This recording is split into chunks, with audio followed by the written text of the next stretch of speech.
I, 32F, discovered my husband Ronald, 34M, was cheating on me with my best friend Ariadne, 31F, for the past 2 years. I got my revenge by selling his precious car collection, and now everyone is calling me cruel. I need to give you all some background to understand how we got here.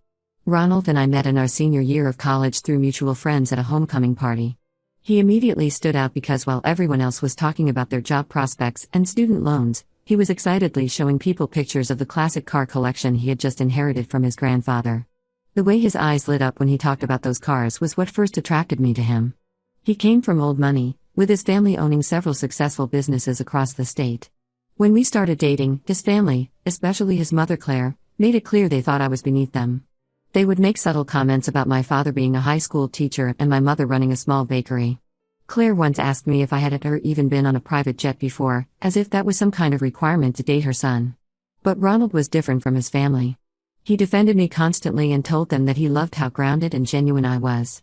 He said I kept him connected to the real world instead of the bubble his family lived in. We dated for 4 years, during which I supported him when he decided to start his own tech company instead of joining the family business. Those early years were tough. We lived in a small apartment because Ronald wanted to prove he could make it without his family's money. I worked 2 jobs, teaching during the day and waitressing at night, to help support us while he got his business off the ground. His family kept telling him to dump the gold digger, me, and come back to the family business, but he stood firm. The company eventually took off, and we got married in a beautiful ceremony that his family only attended out of obligation. The only person who seemed genuinely happy for me was my best friend Ariadne. She and I had been inseparable since high school when we were both outcasts, me for being the scholarship kid and her for being the new girl who didn't know anyone. Ariadne was my maid of honor and helped plan every detail of the wedding. She threw me the most amazing bachelorette party and gave the most touching speech at our reception. She had never been lucky in relationships herself, always picking the wrong guys. I used to feel guilty about my happiness with Ronald, especially when she would joke about finding her own Ronald someday. After the wedding, we bought a beautiful house with a massive garage for Ronald's car collection. He had 12 classic cars worth over $2.5 million, everything from a 1967 Shelby GT 500 to a 1970 Plymouth Hemi Cuda. He spent every weekend either working on them or showing them at car events. I never really got into cars myself, but I loved seeing how happy they made him. 3 years ago, Ronald had a health scare, nothing serious in the end, but it made us think about the future. He gave me power of attorney over all his assets, saying he trusted me completely to make decisions if anything happened to him. I remember crying when he did that, thinking about how far we'd come from his family's initial distrust. Things started changing about 2 years ago. Ronald's company was doing better than ever, but he was suddenly working late all the time. He said they were working on a revolutionary new product that required extra hours. I believed him because why wouldn't I? He had always been honest with me. He became weirdly protective of his phone and started taking calls in another room. If I walked in while he was on the phone, he would quickly end the call.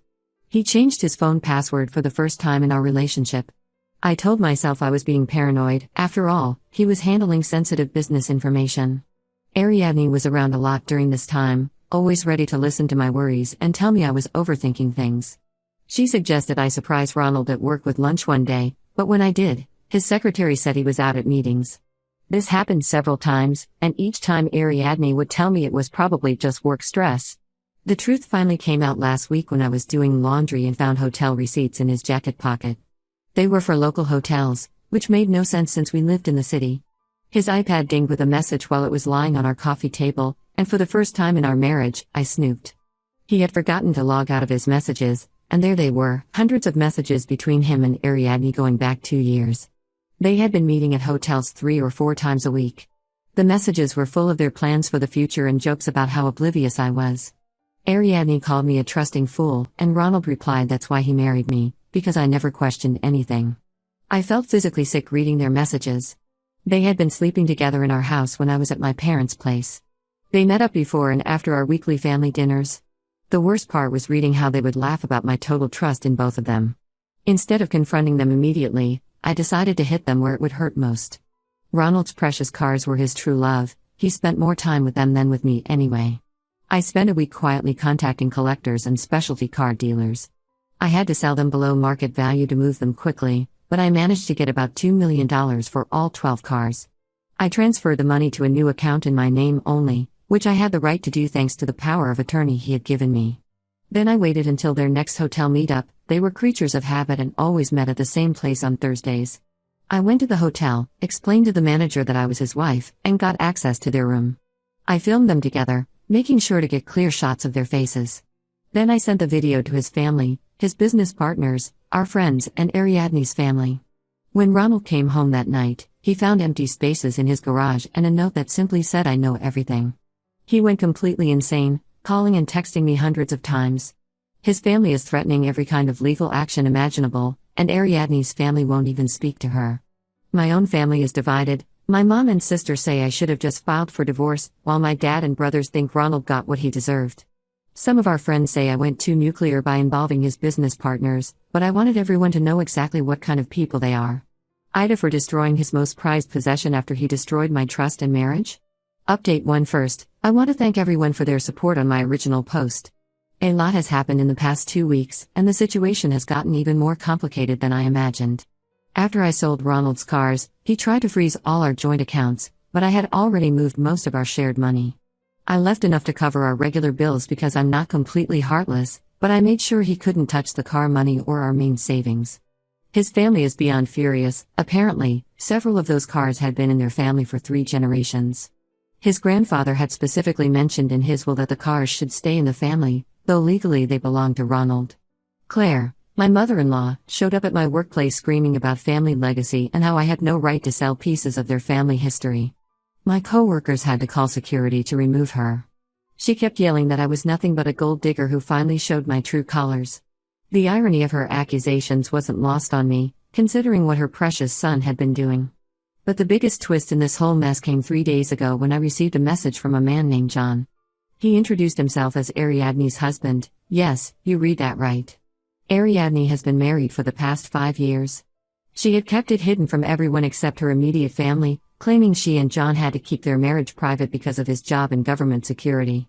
John found out about the affair through the video I sent to Ariadne's family. Instead of being angry at me for exposing everything, he reached out to help. He works in financial crimes investigation and offered to look into Ronald's company finances. What he found was shocking. Through his investigation, John discovered that Ronald had been systematically embezzling money from his company for the past 2 years. He had set up fake vendor accounts and was transferring company funds to secret accounts. The total amount was close to $3.5 million. Most of this money went towards setting up a luxurious future with Ariadne. He had already bought a beachfront property in another state under a shell company, and there were records of expensive jewelry and car purchases for her. John showed me documents proving all of this, including emails between Ronald and Ariadne planning their new life together. They were going to wait until Ronald's latest project launched, take the company public, cash out his shares, and disappear together. They had even discussed how to make me look incompetent so Ronald could claim I was mentally unstable and get the power of attorney revoked before they left. I forwarded all this evidence to Ronald's business partners and the relevant authorities. The company's board of directors has called for an emergency meeting, and several major investors have already pulled out. The company's stock value dropped by 40% in just 2 days after the news broke. Ariadne finally tried to contact me yesterday. She showed up at my parents' house where I've been staying, crying and claiming that she needed to explain everything. Through her tears, she spun a story about how Ronald had manipulated and pressured her into the affair. She said he threatened to ruin John's career if she didn't comply, and that she was going to tell me everything soon. I didn't believe a word she said, but I let her talk while secretly recording everything on my phone. Her story kept changing. First Ronald forced her, then they fell in love, then she was going to end it but he wouldn't let her. She finally broke down and admitted they had been planning to run away together all along. I sent the recording straight to John's divorce lawyer. Ronald's family tried to negotiate a deal through their lawyers. They offered to forget about the cars and drop any potential lawsuits if I signed a non-disclosure agreement about the embezzlement. They're desperate to keep this quiet because it could affect their other family businesses. I declined their offer. The truth deserves to come out. Claire showed up at my house again, this time much calmer. She actually tried to cry, talking about how this scandal would destroy their family name and begging me to think about Ronald's future. I reminded her of all the times she had called me a gold digger and treated me like dirt. I asked her how it felt knowing her son was the real thief in the family. She left without saying another word. The most surprising support has come from Ronald's younger sister Emma. She reached out to tell me that Ronald had stolen and sold one of their mother's expensive necklaces years ago but blamed it on the housekeeper, who was fired. She said she had always suspected Ronald wasn't the golden boy everyone thought he was. Some of our mutual friends are starting to choose sides. A few have blocked me on social media, saying I went too far by destroying Ronald's company. Others have completely cut off both Ronald and Ariadne, disgusted by their behavior. Most people seem shocked that Ariadne managed to hide a whole marriage for 5 years. I haven't decided if I'm going to press charges about the embezzlement. Part of me wants to let the board of directors handle it, but John says I should pursue it legally since some of that money came from our joint accounts. My lawyer says I have a strong case, but I'm tired of all the drama. Right now, I'm just focusing on moving forward with the divorce proceedings. I'll update again when there are more developments. The investigation into the company is still ongoing, and I have a feeling there's more yet to come out. Update 2: things have escalated far beyond what I ever expected. The investigation into Ronald's company has revealed a massive web of fraud that makes the affair look like a minor issue in comparison. It turns out Ronald wasn't just embezzling money for his future with Ariadne, he had been running an elaborate scheme with fake vendor contracts for years. 3 of his top executives were involved, and they had been siphoning money through a network of shell companies. The amount is now estimated to be closer to $8 million, not the $3.5 million we initially discovered. The scandal hit the local news last week. Ronald's face was on the front page of the business section, and several financial news websites have picked up the story. His family can't sweep this under the rug anymore. Their other businesses are being affected, people are pulling investments, and longtime business partners are distancing themselves. Ariadne has been spiraling since everything came out. She moved in with her sister after John kicked her out and changed the locks. According to mutual friends, she's been telling everyone who will listen that Ronald promised to leave me years ago but kept making excuses. She claims they were truly in love and that I'm just being vindictive because I couldn't handle the fact that Ronald had fallen for someone else. The most ridiculous part is that some of our friends have actually taken her side. My former college roommate Lisa called me to say I should have just filed for divorce like a normal person instead of destroying multiple lives. She said I let my anger cloud my judgment and that selling the cars and exposing the affair to Ronald's business partners was unnecessarily cruel. I reminded her how she felt when her ex cheated on her in college, but she said this was different because Ariadne was my best friend and now both of them had lost everything. Ronald's lawyers are still sending threatening letters about the cars, but my lawyer says they don't have a case. The power of attorney was ironclad and Ronald had explicitly given me authority over all his assets. They tried to argue that the cars were family heirlooms and should have been excluded, but there was nothing in writing to support this. The money from selling the cars is safely invested now. I'm using part of it to start my own marketing consultancy, something Ronald always discouraged because he said it would reflect badly on him if his wife worked for herself instead of staying home or working for his company. Several of his former clients have already reached out to potentially work with me. His mother Claire had a complete meltdown at a charity event last weekend. She started screaming at one of her friends who had just hired me to handle their company's rebranding. She called me a vindictive witch who was trying to steal her son's clients. Security had to escort her out. The video went viral in our social circle, and now even some of her closest friends are avoiding her. The investigation has also revealed that Ariadne wasn't the first.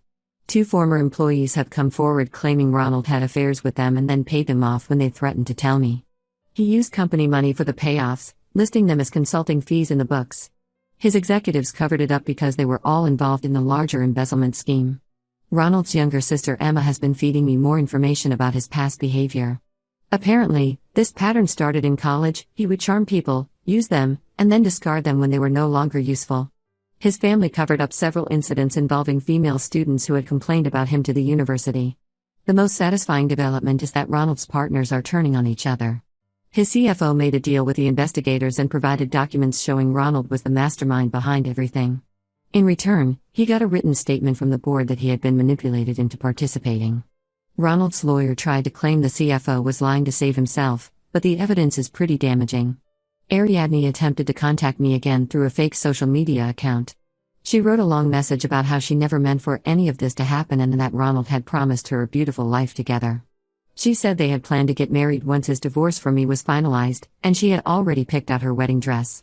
I didn't respond, but I did forward the message to John's lawyer. I've stopped following the news about Ronald's company and the investigation. My therapist suggested focusing on my new business and moving forward instead of getting caught up in their drama. The only updates I get now are from my lawyer, who says both criminal and civil charges are likely coming soon. Some people still think I went too far, but I don't regret anything. They chose to play stupid games, and now they're winning stupid prizes.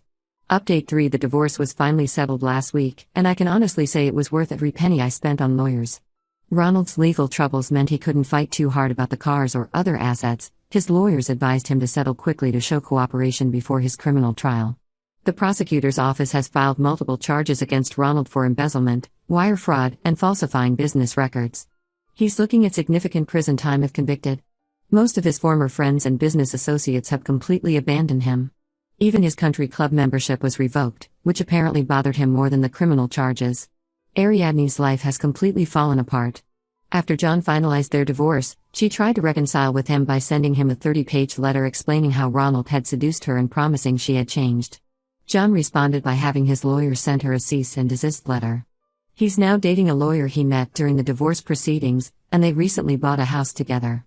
Ariadne lost her job at the marketing firm when the scandal broke. Turns out sleeping with a client's husband and helping him embezzle money isn't great for business.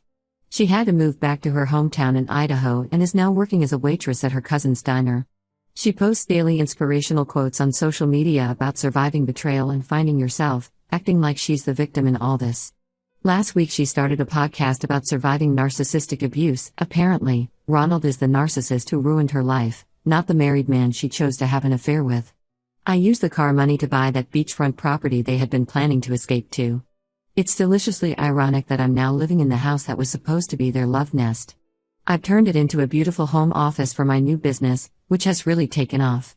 3 of Ronald's former clients signed with me last month alone. Ronald's family still tries to harass me occasionally. Claire sends nasty emails from new addresses every time I block her old ones. She's become obsessed with clearing the family name and even tried to write a book about how I supposedly manipulated and trapped her son. No publisher would touch it, especially with his criminal charges pending. The only family member I still talk to is Emma, Ronald's sister. She's cut ties with her family and is much happier for it. She told me Ronald had been the golden child who could do no wrong, and watching him fall from grace has been eye-opening for her. We meet for coffee sometimes and laugh about Claire's latest dramatic episodes. Some of our old friends have tried to reach out and apologize for taking Ariadne's side initially. I ignore most of them, but I did respond to Lisa, my former roommate. I told her she was welcome to support lying cheaters, but she shouldn't expect me to forgive and forget. She sent a tearful voice message about missing our friendship, which I deleted without listening to fully. I've started dating again recently. Nothing serious, but it's nice to know there are decent men out there.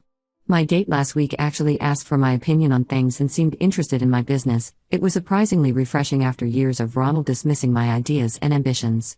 People still occasionally tell me I went too far with my revenge, that I should have just walked away with my dignity. But I walked away with my dignity and $2 million in car money, plus a thriving business and a beach house. I'd say I won this round. For those wondering if I regret anything, absolutely not. The best revenge isn't just living well, it's living well in the house your cheating husband bought for his mistress while he prepares for his criminal trial. Karma really does come through sometimes.